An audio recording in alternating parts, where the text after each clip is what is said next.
They say betrayal hits hardest when it comes wearing your last name. My name's David Mercer, and 3 months ago, my own children took everything I built. A $1.4 million house, 20 years of sweat, and the last pieces of my peace. I didn't fight it. I just watched quietly until their mother, my ex-wife, called and asked me one simple question. Where are you leaving now? That was the moment I knew my kids weren't safe, and that this wasn't just about a house. It was a setup. So, I called the one person she feared most. The man she swore was gone forever. The ghost from her past. And when he answered, everything changed. Before we continue, be part of our growing family by hitting that subscribe button. And here's something fun. Share your name and tell us where you're tuning in from in the comments. We might feature you with a shout out in our next video, because your support truly means the world to us. Now, let's proceed. People used to call me the man who built a home out of nothing but stubborn love. They weren't wrong. Every brick in that $1.4 million house was a piece of my past, one I swore would give my kids the safety I never had. I wasn't rich when I started building it. Just a man who believed that love and sweat could turn a roof into a kingdom. I didn't know then that kingdoms don't always fall from outside. Sometimes, the ones you crown end up tearing the walls down from within. It started quiet, like betrayal always does. My 3 children, the same ones I used to tuck in at night, the same ones I'd carried on my shoulders, had become distant after the divorce. I thought it was pain. I thought they just needed time. What I didn't know was that while I was trying to heal them, someone else was teaching them to see me as the enemy. The papers came on a Thursday morning. A soft knock, a polite man in a gray suit, holding a manila envelope that felt heavier than it should have. Inside were signatures, theirs.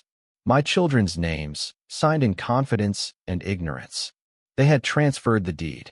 My home was no longer mine. I remember sitting at the kitchen table, staring at the walls. The same walls where their height had been marked in pencil. 2009, Jason's first day of school. 2012, Mia lost her first tooth. It felt like the house was watching me, asking me if I'd seen this coming. But I didn't move. I didn't shout. I didn't even call them. I just whispered to myself, let it slide. That's what my mother used to say whenever the world betrayed her, let it slide. It meant, don't react yet. Let the snakes think they've bitten you before you strike back. So I waited. I packed small things, my watch, my old guitar, my late father's wristband. Everything else, I left behind. The first night I slept in my car, I watched the house from down the street. The lights were on upstairs. Laughter poured from the balcony. My children, my blood, were celebrating something that cost me my peace. Still, I couldn't hate them. I just sat there, watching, thinking maybe they needed to win this one. Maybe they needed to believe they'd outgrown me. The next few days were a blur of silence. People called, asking why I wasn't home. I lied, said I was remodeling, said I needed a break. I didn't want pity. I didn't want drama. I wanted understanding, but the world doesn't give that freely to fathers who lose everything quietly. It wasn't until their mother, my ex-wife, called that silence turned into thunder. She sounded almost amused when she asked, so, where are you leaving now? Just 6 words. But they cracked open something inside me.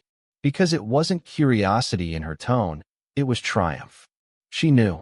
She knew what they did, and she wasn't surprised. She was watching me drown, waiting to see if I'd ask for help. That's when it hit me. My children weren't the villains. They were pawns. Someone had coached them, guided them through every legal loophole, every signature, every smile they faked. And the only person who could have orchestrated that was her. Still, I didn't confront her. Not yet. I thanked her for calling, told her I was fine, even laughed. But when the call ended, I sat in the dark, gripping the steering wheel until my knuckles turned white. My silence wasn't surrender anymore, it was strategy. Because for the first time in years, I knew what I had to do. I had to call the one person she feared most. But before I did, I wanted to see my kids one last time, not as the man they betrayed, but as the father they forgot. So, the next morning, I parked near the house again. Jason's car was in the driveway. Mia was watering the plants I planted with her when she was 8. and Daniel, my youngest, was inside, playing my old records. For a moment, I almost knocked on the door, but something stopped me. A man walked out of the house, well-dressed, confident, expensive. He kissed my daughter on the forehead like he owned the air she breathed. He wasn't family. He was something else, a partner, maybe, or an investor. But the way he smiled, the way she looked at him, it told me one thing. This wasn't just about property. This was a setup. That night, I drove out of town, to a diner only one man knew I'd ever go back to. A place where deals used to be made and debts collected. I picked up my phone, stared at his name in my contacts. My thumb hovered over call, and as the rain started falling, I finally pressed it. "It's me," I said. "I need your help." And I think it's time she remembers who she's afraid of. The voice on the other end was cold, calm, and dangerous. "I've been waiting for this call," he said. And that's when I knew the war had just begun. The sound of her voice wouldn't leave my head. "So, where are you leaving now?" It replayed like a riddle I couldn't solve. There was something behind the words. Not concern, not mockery, but confidence. She wasn't asking if I had somewhere to go. She was declaring that I didn't. And that meant she believed she'd finally finished me. But she'd forgotten something. I wasn't built to quit. I was built to rise quietly. For days after that call, I kept replaying everything she'd ever said during our marriage. Every threat disguised as advice. Every smile that carried a promise of control. My children's betrayal wasn't random. It was a symptom. And she was the disease that infected them. Still, I couldn't bring myself to hate her fully. Once upon a time, I loved her. The kind of love that makes a man sell pieces of himself just to keep someone warm. But love like that doesn't fade, it calcifies. It turns into something sharp that cuts every time you remember why it failed. That night, I sat outside the same diner where I'd called him, the one person she feared. His name was Elijah Cole. To most people, Elijah was a ghost story. My ex-wife, Diane, used to tremble at the mere mention of his name. She never said why, but I knew enough to understand that once, long before me, she had crossed him in a way that left scars on her conscience. I hadn't seen him in 15 years. The last time was at my father's funeral, where he showed up out of nowhere, wearing black in silence. He'd said only one thing to me. "One day, she'll forget who you are. And when she does, call me." That day had come. I stepped into the diner. The bell above the door jingled like a warning. Elijah was already there, sitting in the corner booth, his hands wrapped around a cup of untouched coffee. He looked older but not weaker. His eyes still sharp, his presence still unnerving. "Didn't think you'd ever use that number," he said. His voice was steady, but there was a trace of disappointment in it, like he'd hoped I'd never need him. "I didn't think I'd need to," I said, sliding into the booth. "But she's gone too far." He studied me for a long moment. Diane always goes too far. Question is, are you ready to go further? I hesitated. She's still the mother of my children. Elijah leaned back and smirked. "And they're the ones who took your house. So tell me, what exactly are you protecting?" The words hit harder than I expected. He wasn't cruel, just surgical. He could slice through denial like a scalpel. I explained everything. The deed transfer, the signatures, the celebration, the stranger who now seemed to be living in my home. Elijah listened without interrupting, eyes fixed on me like a judge waiting for a confession. When I finished, he finally spoke. "You're not in a fight over property. You're in a fight for your identity. She's not after your house. She's after proof that she can erase you." "Erase me?" I asked. He nodded. "That's what she's done her whole life. When she can't control someone, she rewrites them. She turns children against fathers, truth into fiction. She doesn't destroy things. She replaces them." I stared out the diner window, watching the rain smear the reflections of passing cars. "Then what do we do?" Elijah leaned forward, lowering his voice. "We remind her that ghosts don't disappear. They haunt." The way he said it sent a chill through me. I remembered how Diane used to react whenever his name came up. Her voice would falter, her eyes darting as if he were standing right behind her. Whatever she did to him, it was something she never recovered from. "Elijah," I said quietly. What happened between you two? He looked away, jaw tightening. Let's just say she learned what happens when you lie to someone who never forgets. There was a long silence. Then he slid a small folder across the table. Inside were documents, photos, even copies of text messages between Diane and someone named Lucas Trent. Who's this? I asked. Your daughter's new friend, he said. The man you saw at your house. He's not who he says he is. He's part of something much bigger, a money laundering network that uses property transfers to clean assets. Your children are pawns, but they don't even know it. My heart sank. So she got them involved in this. She didn't just get them involved, Elijah said. She offered them up. The room seemed to shrink. Every noise, the hum of the refrigerator, the faint music from the jukebox, vanished. All I could hear was the echo of my own breathing. My ex-wife had turned my children into shields, and the man living in my house wasn't a guest. He was an operator. Elijah, I whispered, what do you want from me? He smiled faintly. Just courage. Because when I confront her, she'll try to run. She'll use the kids as leverage, maybe even make them hate you more. You'll have to stand in that fire and not move. I nodded, though my hands trembled beneath the table. He stood up, threw a few bills on the counter, and said, Tomorrow night, we start. You'll see her before I do. And when you do... He paused, eyes narrowing. Tell her Elijah's awake. As he walked out into the rain, I sat frozen, his words echoing through me. Tomorrow night. Elijah's awake. And Diane, she was about to remember exactly why she feared ghosts. I didn't sleep that night. How could I?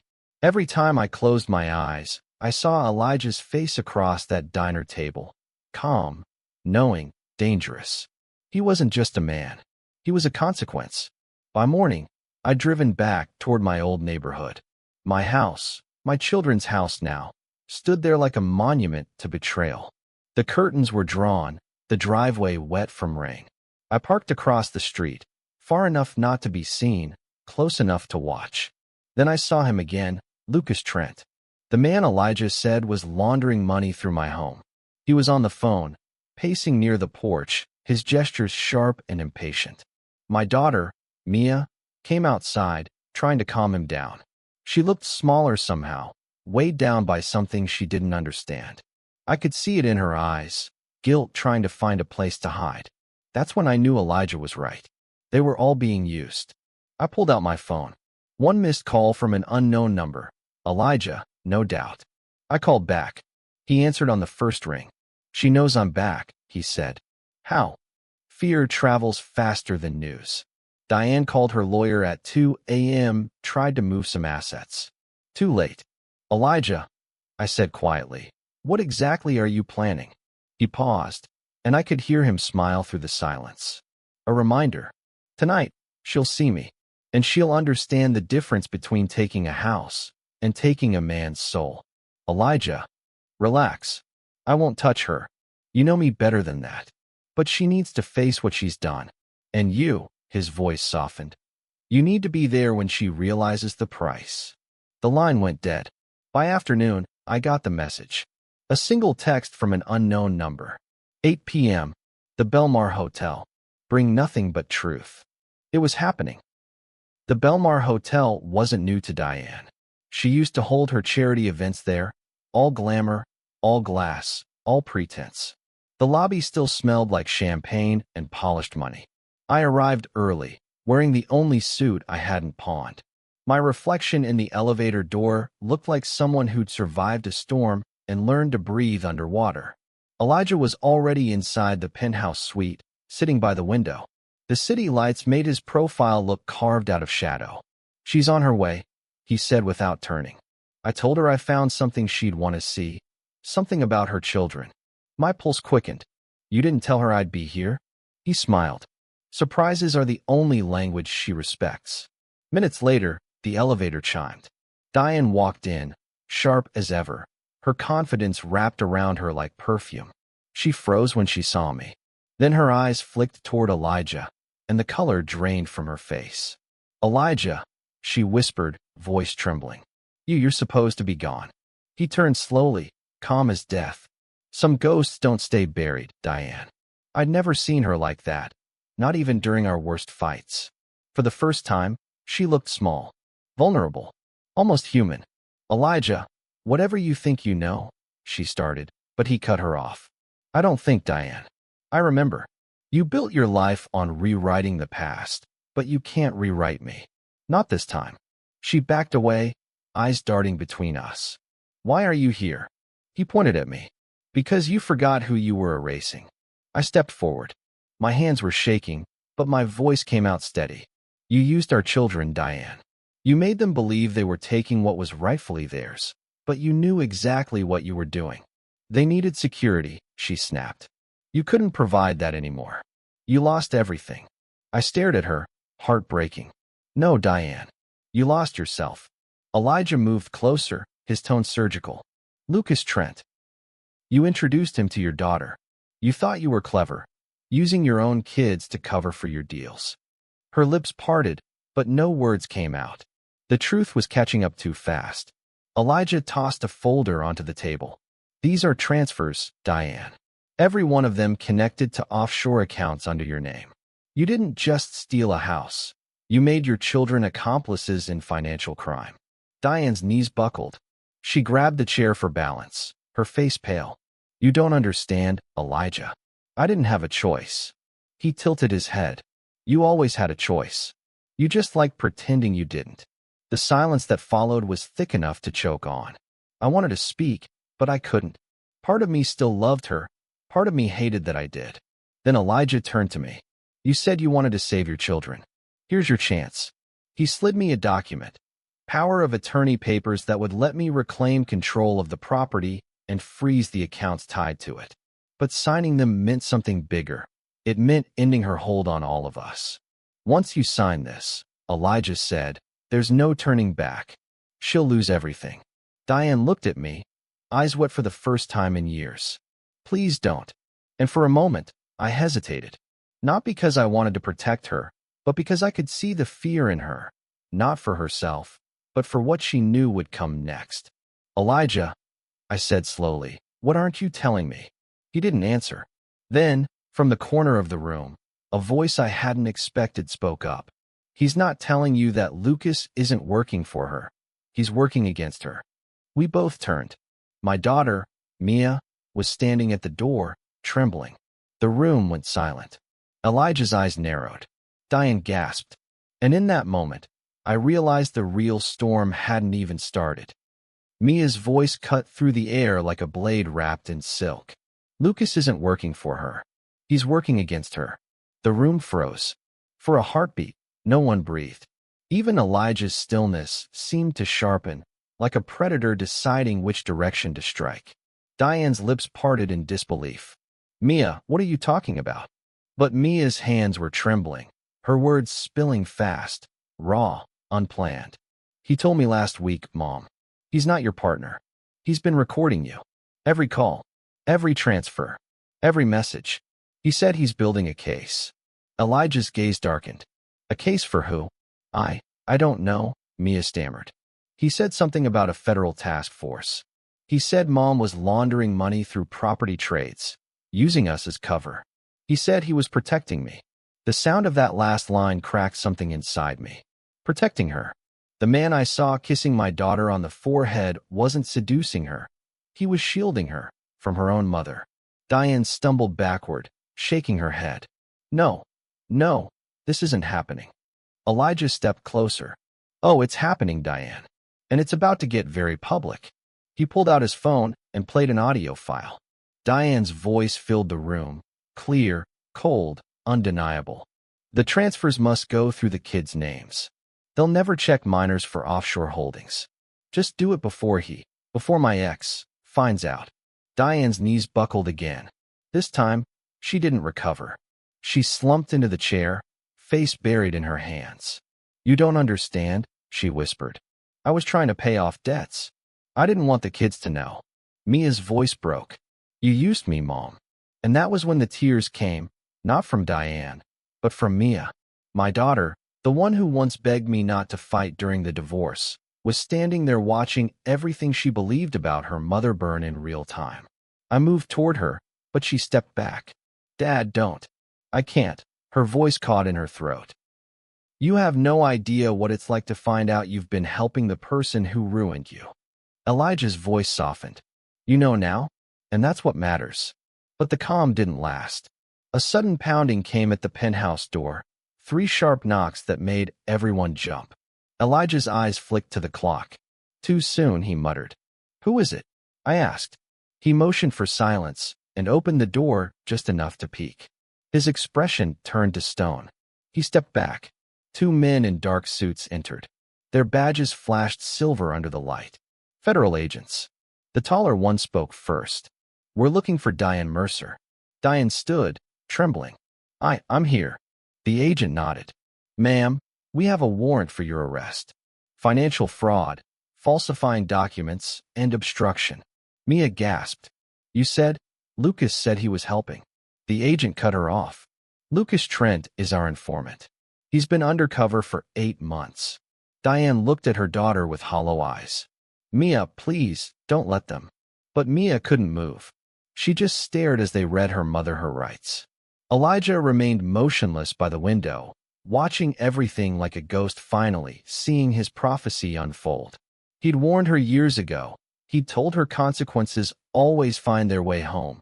And tonight, they had. As they cuffed Diane, she turned toward me. You think you've won, don't you? She hissed. You think this makes you righteous? Elijah set this up. He always wanted me ruined. Elijah didn't respond. He didn't need to. The truth was written all over the walls. She'd ruined herself long before he returned. The agents escorted her out. The door shut, and silence followed, thick and heavy. Mia turned to Elijah, tears streaking her face. Why did you do this? He exhaled slowly. Because your father still believes people can change. I don't. Someone had to finish what she started. She shook her head. You don't know her like we do. She's not evil, she's lost, I finished softly. But sometimes, being lost is just another way of refusing to be found. Elijah looked at me, eyes narrowing. You sound like a man ready to move on. I sound like a man who's done losing, I said. For a moment, the 3 of us just stood there. Me, my daughter, and the ghost who'd come back to clean the slate. Then Elijah's phone buzzed. He glanced at the screen, frowned, and handed it to me. On it was a message from an unknown number. You think she's the only one who owed us? Check the safe in your old house. You're not free yet. I looked up. Elijah, what is this? He stared at the message, face hardening. It means the people Diane was paying, they're not done collecting. The color drained from Mia's face. Dad, our house, Jason and Daniel are still there. Before I could speak, Elijah was already moving. We go now? Whatever's in that safe, it's not money. It's leverage. We ran for the elevator, the city lights blurring past the glass. My heart pounded like it hadn't in years, not from fear, but from something worse, realization. This wasn't over. Diane was only the beginning. And the house, the same house that raised my children, that broke me, that I'd built with love, had just become a trap. We sped through the night, tires hissing against wet asphalt, the city lights stretching like fire trails in the rearview mirror. Elijah drove in silence, his jaw set like a man rehearsing vengeance. Mia sat beside me, her eyes wide and haunted, fingers twisting the hem of her sleeve. Dad, she whispered, what if they're already there? I stared out the window, at the faint outline of the house in the distance. Then we finished this fast. Elijah's voice cut through the tension. No hero moves, no improvising. We get in, open the safe, grab whatever's inside, and walk out. You understand? I nodded. But deep down, I knew. Nothing about this night would end quietly. When we pulled up to the house, the porch light was still on. Jason's car was parked in the driveway. Daniel's bike leaned against the fence. For a second, it almost looked like a memory, the kind where everyone was still whole, still laughing, still mine. Then the front door creaked open. Jason stepped out, half asleep, wearing a hoodie. Dad, he said, blinking in disbelief. What are you doing here? They said you weren't supposed to. Where's Daniel? I asked. He's upstairs. What's going on? Before I could answer, Elijah moved past me, scanning the corners of the room like a soldier. Where's the safe? Jason frowned. Safe? What's safe? Your mother's, Elijah said sharply. The one she told you never to open. Jason hesitated. His eyes flicked toward the hallway. She said it was just old paperwork. Elijah turned to me. That's our target. We moved down the hall, past the photographs that once defined our family, smiles frozen in frames, ghosts pretending to be happy. The safe was hidden behind a bookshelf in the study, sealed under a false panel. Elijah pried it open with a screwdriver he carried like a weapon. The lock clicked. Inside wasn't money, not jewels, not documents, just a single hard drive, wrapped in plastic, and a small envelope labeled for him. I took the envelope, hands trembling. Inside was a photograph, my 3 children as toddlers, sitting on the porch, their faces smeared with cake. On the back, in Diane's handwriting, were 3 words. I had no choice. Elijah examined the hard drive. His expression turned grim. Encrypted, he said. Military grade. Whatever's on here, she wasn't supposed to have it. What does that mean? Mia asked. He looked up. It means the people she owed weren't criminals. They were contractors. Government-linked. She was laundering money for defense contracts. That's why Lucas went undercover. That's why they'll come for this. Before I could respond, headlights flared outside. 2 SUVs pulling into the driveway. Elijah's eyes narrowed. They're early. Who? I asked. The collectors, he said. And they don't ask twice. The next moments blurred into panic. Jason pulled Daniel from his room. Mia clung to me, and Elijah moved with surgical precision, cutting lights, locking doors, mapping exits. Then came the knock. 3 slow, heavy thuds on the door. A voice followed, low, steady, confident. We know what you found. Hand it over, and no one gets hurt. Elijah gestured for silence. We stood still, listening. The voice came again. Mr. Mercer, this isn't your fight anymore. Walk away. My pulse hammered. They know my name, I whispered. Elijah's eyes never left the door. Because Diane gave it to them. That was when something in me snapped. I'd lost my home, my peace, my family. And now, the same people who'd used my ex-wife were here, threatening my children in the only place I ever built for them. I stepped forward. No, I said. Not this time. Before Elijah could stop me, I opened the door just enough to see them. 2 men in black suits, faces unreadable, weapons holstered but visible. One of them smiled faintly. You don't look like a man who wants to die over a hard drive. You don't look like a man who understands what a father will die for, I said. Elijah appeared beside me, silent but ready. You've got 10 seconds to leave, he said. After that, I stopped being polite. The man's smile vanished. You don't scare us, old ghost. Then you haven't been paying attention, Elijah replied. And just like that, everything exploded. Elijah moved first, grabbing the edge of the door, slamming it into one man's arm as I pulled my children back. A gun went off, the shot echoing through the hall, shattering the picture frames. Glass rained down like frozen memories. Run, Elijah shouted. Jason, Mia, and Daniel sprinted toward the back door. I followed, clutching the hard drive. Another shot rang out, this one closer. Elijah stumbled but kept his ground, forcing the attackers back. We burst into the yard. Rain poured down, cold and relentless. The headlights from the SUVs cut through the darkness as men spilled out. Then, sirens. Dozens of them. Federal agents swarmed in from every direction, guns drawn. In the chaos, one of the men in black tried to run, only to be tackled by Lucas Trent himself. He looked at me, panting, soaked, but alive. Told you I was working for the good guys, he said. Elijah leaned against the fence, bleeding from a shoulder graze but smirking. Timing's everything. The agents secured the men, retrieved the hard drive, and one approached me. Mr. Mercer, you just helped uncover the largest defense laundering scheme in the state. You and your family are safe now. But I barely heard him. My eyes were on my children, huddled together, shaking, crying, holding onto each other like the world had just been reset. Elijah walked over, his steps slow but steady. "You did it," he said quietly. "You took back more than a house." I looked at him. "You saved them." He smiled faintly. "No, I just reminded her that ghosts don't forget." As dawn broke over the soaked lawn, the house stood silent. Cracked windows, bullet holes, rain washing over everything we'd lost and everything we'd earned back. I took a deep breath and said, almost to myself, this house was never about walls. It was about blood and what we're willing to forgive. Elijah turned toward the street, the morning light catching his face. "You've got your family back. That's my cue." He started walking away, fading into the mist like he'd never been there. "Will we see you again?" Mia called out. He didn't turn. Only if someone forgets what truth costs. And just like that, the ghost was gone. Thank you so much for watching. If you enjoyed this story, don't forget to hit that subscribe button and help us reach our first 1,000 subscribers. Your support means the world to us.